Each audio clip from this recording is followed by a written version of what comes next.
харагдсан A2030 маркийн лазер машины ерөнхий танилцуулга явуулъя. За энэ хамгийн захын буюу Power эсвэл ерөнхий энэ лазер машины дасалт гэсэн үг тийм. За энэгээр бол лазер машины ерөнхийд нь асааж чинь. За энэ болохоор энэ хажуудаа нэмэлт гэрэлтэй одоо нэмэлт гэрлээ бидний асаад өгч гэсэн үг. За одоо хамгийн чухал юм бид нар юу гэхээр энэ хянах самбар дээр энэ лазер машины чадал нь гарч байгаа. Одоо 50 бүхэл гарсан юм тийм. Тэгэхээр энэ доор цэнхэр 6 товчлуур байгаа. Тэгэхээр энэ 6 товчлуурын хамгийн ихний товчлуур нь болохоор одоо ингээд 10 бүхлээр нэмдэг. 10 бүхлээр хасдаг гэсэн үг тийм ээ. 80 90 одоо хамгийн дээд нь 99 буюу 100 гэсэн үг л дээ тийм. За дараагийнх нь би яах вэ гэхээр нэг бүхлээр нэмж хасна гэсэн үг. 60 над магадгүй би 63% чадлаараа явуул энийг ингээд 63% болгочихно. Тэгэхээр энэ 10 бүхэл энэ бүхэл нэгжээр энэ болохоор 10-ны наривчлалтай. За 63.5 болгоёг бол энийг хамгийн арын энэ хоёр төвчрөөр нэмж хаснаа гэсэн. За энэ маань эксгэж багасгаад байгаа нь ямар ч гэдэг бидний лазер машинд төрөл бүрийн материал боловсруулна. Тэгэхээр энэ материал жишээ нь давуу эсхийн цэцэр материал дээр бол бүр багасгаад 12 гих мэшлийн ч нөө юунаас шалтгаалаад харилцан адилгүй одоо эсхийн цэцэр хавтан дээр бол 13% чадлаар явахд бол ерөнхийдөө болж гинэ гэж үзэж байгаа.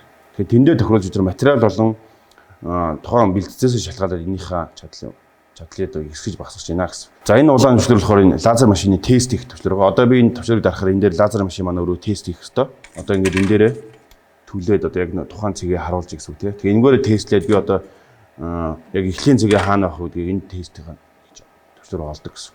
За дараагийн улаан төвчлөр болохоор ерөнхийдөө лазер машин маань өөрөө асгаалтаач гэсэн яг лазераа ингэж унтраадаг төвчлөр байгаа. Энэ ямар үгтэй вэ бид нар голцоо хүүхдүүд нөгөө сурагчдад төслийн ажил хийж байгаад одоо материал бэлцээс солих тохиолдолд аюулгүй байдлыг бодож бид нар энэ төвчлөрийг заавал унтраах ёстой. Магадгүй нэг нь энд материалаас олж явахад энд юу дарчих магадaltaй учраас бид нар заавал энийг яах нь лазер павер бол заавал унтрааж иж материалаас солиод дараагийн үйл ажиллагаа хийгээд за ажиллахад бэлэн боллоо гэвэл заавал энийг хааж иж лазераа буцаага асаана гэсэн. Энийг бол манай хөшрөл маш сайн мэдчих ёстой тийм ээ. За дараагийн энэ төлөв маань ямар ч тохиолдолд энд байгаа зүгээр лазерыг асаана. Энэ лазер маань болохоор зүгээр чиглүүлэх буюу одоо яг эхлийн цэгийг тэмдэглэж гэж байгаа лазер гэсэн үг байхгүй. Тэгэхээр манай багш нар зарим нь болохоор энийг болохоор яг нөлөөсөд байгаа лазер гэж ойлгоод байгаа. Энэ улаан бол зүгээр л заагч гэсэн үг. Тэгэхээр бид нар яах ёстой юм гэхээр энэ чинь материал зузаан нэмээс шалтгаалаад бид нар ажлын тавцан дээш төшөө болно. Тэрний ирээр энэ лазерынхаа яг чиглэлийг өөрч яг эхлийн зэгээ тодорхойлж олно гэсэн. Дараагийн улаан баатан болох ямар ч тохиол ер нь бол нэг аюулгүй байл шууд одоо унтраах тохиолдол гаруучаад энийг дараа унтраачна гэсэн үг. Энийг унтраачаад одоо энийг ерөнхий лазер машин гондрол төвчрийг ингэ даачаад энэ лазер маань ажиллахгүй болчихжээ гэдэг зарим багш маань тэгж эндүрэл гардаг. Тэгэхээр яах ёстой гэхээр бид нар хамгийн нөрөл лазер машин маань ингээд асахгүй тохиолдолд яах ёстой гэхээр энийг шалгах ёстой. Энэ доошо дарагдсан тохиолдолд анзаардахгүй. Тэгээ бид ерөнхий төвчрийнхаа өө насахгүй болчлаа гэдэг тохиолдол гаргадаг. Тэгэхээр бид нар яах ёстой гэхээр энийг хамгийн нөрнө гэд энэ цагаан сумны дагуу ингэж баруун тишээ дарж иж дээш мултална. Яар сандарс ер нь бол аюулгүй ажиллагааны дүрм ямар нэг унтраах шаардлага гарвал шууд доош нь дарна гэсэн үг.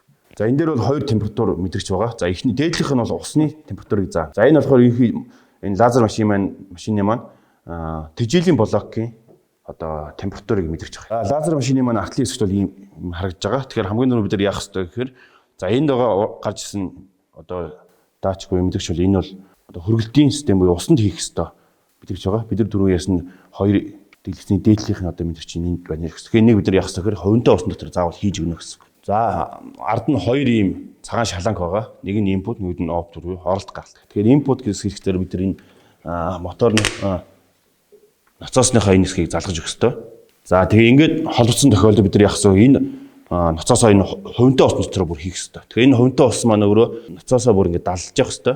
Тэгээ хоёрдугаар энэ ус нь хүйтэн тэгээд цэвэр байх ёстой. Бохор ус бол хийж болохгүй. Тэгэхээр ноцоос маань өөрөө бохирддог. За дараагийнх нь энэ болохоор гаралт байхгүй. Гаралтын одоо сэлгээд буцаагаад усаа энэгээр гаргаж ий гэсэн. Одоо тэгэхээр яах ёстой юм гэхээр лазер машин аслаа. За энэ маань ажиллаж ий гэсэн. Одоо ингээд тэр хар мотор усаас ороод энэ дээр дотор лампа өргөд буцаагаад сэлгэсэн усаа ийшээ гаргаж ий. Тэгэхээр бид энэ хөргөлтийн систем ажиллаж ийн үгүй юу гэдгийг заавал шалгаж үзэх ёстой. Хөргөлтийн систем ажиллахгүй тохиолдолд лазер машиныг бол огт ажиллуулж болохгүй. За ардаа ийм арзитг байгаа. Тэгэхээр энэ дээр дээдлэлт нь болох энэ агаржуулалтын системийг залгах ёстой. Доор нь бол ноцоосоо залгах ёстой. Энэ бол ерөнхий тэжээл. За энд бас нэг юм харах ёстой. Энэ шар болтыг бид ингэ тайлж байгаа. Энэ дээр газар дуулгыг бид заавал хийж өгөх ёстой. Газар дуулгыг эндээс газар дуулга аавна гэсэн үг. Манай агч нар бол энэ агааржуулалтын системийг бол заавал ашиглах шаардлагатай. Тэгэхгүй бол энэ төрөл бүрийн материал боловсруулахаар маш олон төрлийн одоо утаа үнээр болдог учраас бид нар энэ сорох системийг бол заавал ангийн агааржуулалтын систем ч юм уу цонхороо одоо ямар нэгэн байдлаар холбосон байх хэрэгтэй. Агааржуулалт авчлаа. Энэ дахиад нэг болт байгаа. Бид нар энэ болтыг яах нь тайлаад би энд нэг ерөнхий үтцийг харуулъя. Лазер машины маань хамгийн гол юм нь энэ ламп байгаа. Энэ лампын дотор нүр төрөгч маань боловсруулагдаад энэ толин тусвал оптик хугарлаар ийшээ дамждаг баг. За одоо би энэ дээр шингээ харуулдаг юм. За одоо би энэ дээр тест хийгээд төвшөөд харахад ингээд голд нь гүйж байгаас тэр маань ийшээ оптик хугарлаар дамжаад доош лазер дээр бид нар одоо төрөл бүрийн материал боловсруулдаг байгаа байхгүй. Лазер ч өөр маш өндөр температурт халдж байгаагаас усаар заавал хөрөх ёстой. Тэгэхээр бид нар энэ усан өргөлт байхгүй тохиолдолд энийг бол хэрхэвч ажиглаж болохгүй. За энэ ламп маань өөрөө усан өргөлттэй учраас бид нар энийг яах ёстой гэхээр хүйтэн газар буюу тасалгааны температураас доош одоо 0 градусаас доош байлгаж болохгүй. За лазер машин маань өөрөө 2 мотортой байгаа. Степер мотор гэдэг. Нэг нь тэгэхээр яах нь ингээд лазер машин өөрөө ажил сашмаар эргээд ингэж ажилладаг. Одоо би яах вэ? Лазер машинаа хасаалаа. За одоо энэ дээр би тест гэсэн төвчлөрийг дарахаар ингээд харагдаж байна. Тэгэхээр одоо саяны энэ маань яг лазер маань яг яах нь тойргийн төвөө олж явах хэрэгтэй. За энэ бол ерөнхийдөө баг болцсон байна гэсэн. За одоо энэ дээр би ингээд материалаа тавилаа. Одоо би тест гэсэн төвчлөрийг дарлаа. За тестлэхээр цаана цэг гарч байгаа. Тэгэхээр одоо яах хэрэгтэй гэхээр саяны энэ лазерынхаа юг энэ тусгай төлөвийг бид сулж жагаад яах нь яг тэр эхлэлийн цэг дээрээ тааруулж өгөх хэрэгтэй.